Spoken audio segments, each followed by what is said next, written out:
Hey everybody, I'm making this video for my friend Robert because I heard like one offline in a video that he made, and I just decided this is a good video for me to make.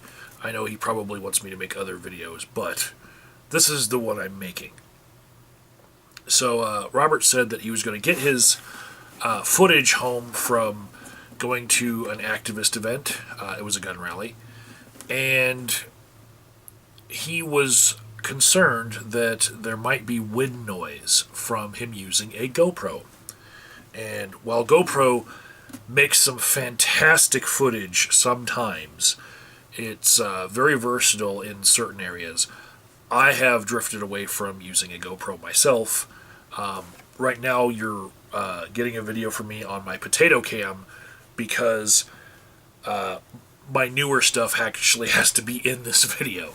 But I have a lot of experience with GoPro accessories. I bought the GoPro Hero 4 a while ago, and I have been trying to make it work, right? And the quality that comes out of it, the 4K quality, it was the first to really get there in a way that was accessible to people who didn't have a lot of money. And I saw it at Sam's Club. I bought a package deal, got a whole bunch of accessories, and along the way, bought a whole bunch more accessories, just trying to make this thing work for me. Now, visually, the reason why I don't use a GoPro as much anymore for anything is lensing. Okay, this fisheye lens that you see on it, it isn't noticeable when you are in a crowd such as the Women's March or protests after Trump's inauguration or stuff like that.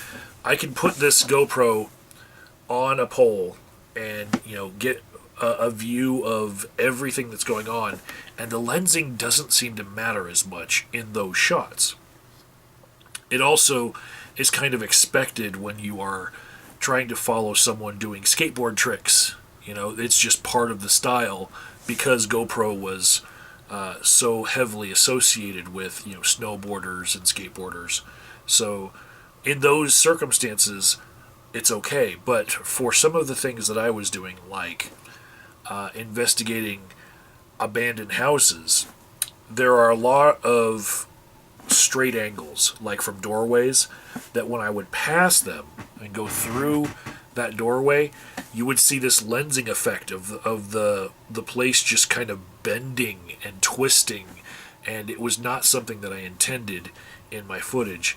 And there is software that can fix it for a down res in quality, or you can set your GoPro to not use the full area and just use a smaller part of the actual information that's coming into the lens. But you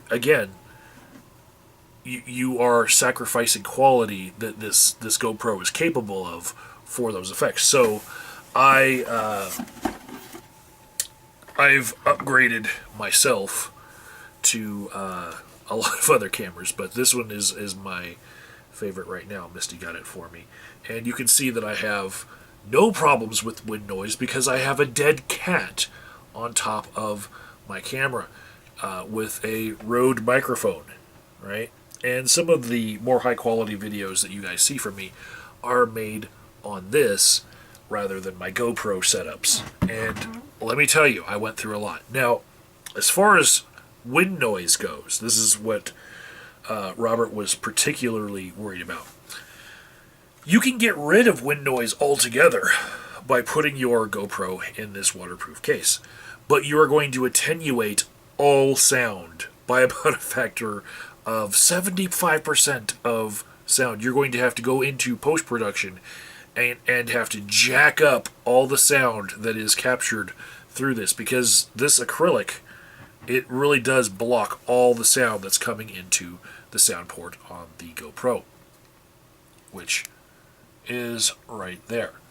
Now, I found a different solution that is actually very cheap in order to get better sound out of my GoPro, and that was to use an external mic. right?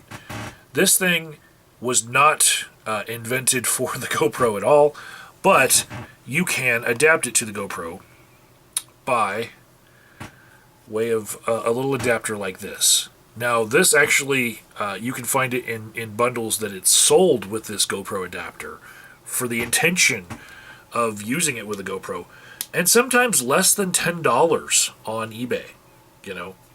But you put it together and you snap it on, right here in this port, and then you've got yourself a nice external mic. Now, prior to this, I tried a whole bunch of other external mics that I've sent to other YouTubers as like Patreon perks and whatnot. I'm just downsizing all of the crap that I've bought. But other microphones that I tried in place of this, especially the tiny little shotgun style mics, for one, they would get in the view of this very wide angle lens. And then for two, they would pick up stray signals from things. And this microphone is still guilty of that. Especially when you are walking next to streetlights. The electrical currents that are going through the wires that go up to the lights have a skin effect on them that it transmits a signal that's at least 6 foot away from them. So you can't really back yourself up into like a streetlight and lean on the streetlight to get steadier shots. And I do a lot of leaning on things to get steady shots because I'm mindful of how it's going to look, right? The closer you get to electronics or streetlight or anything electrical with this kind of setup on a GoPro, you're going to have that sort of interference come across, and it is just a horrible experience when you get home and you want to show off your footage and you realize, oh my goodness, there's that horrible popping and crackling. What is that? It's not wind. What is it? Well, it's interference from other things. The more adapters that you put in the way of your little system that you build, the more adapters that you put in here, the more interference you're likely to pick up, okay? And this is a pretty short line here, but each component that you add has an additional chance of picking up some frequencies from something. You can see how I can get it in the view, but I can also put it anywhere else that I want to get it out of the view of the GoPro. If you really wanted to get extreme with it, you could use this adapter right here and go for something that has a lot of shielding, like this Rode microphone right here, which actually does just plug into the side of a camera with an 1/8" jack. And yeah, you can go crazy, but with something like that, with a dead cat on it and a shotgun mic, you're going to again have problems with lensing. Sorry, not lensing. You're going to get into the view of your camera, and it's because of the wide angle of the GoPro. The worst interference that I experienced was actually trying to extend the length of the microphone out by using long extension 1/8" cables like this, right? And so I would put it like this in here, and then where's the mic? Put the mic on the end right here, and then I would put it on the end of a pole, like a boom mic that you would see on a TV show. And once again, you're going to have a problem with getting your boom mic in the view of your thing that you're trying to shoot, but also you're going to pick up a horrible amount of interference when you're next to anything else electrical, including other people's cameras. And the worst for that are other news crews that could be right next to you, and they do not care. They will bring huge power packs, generators, and all sorts of things that will create electrical fields that will make it harder for you to pick up sound on your GoPro.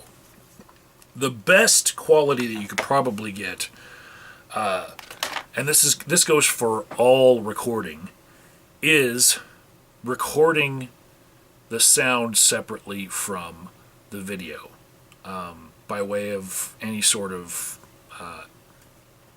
handheld devices or external microphones that just have a totally separate recording process for the sound. And I've actually done that in the past,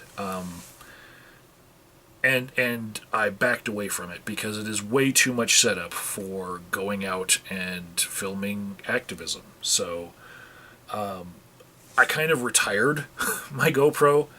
I don't really find a good use for it because of all of the rigmarole you have to go through to get the sound quality to be good, and because of the lensing factor.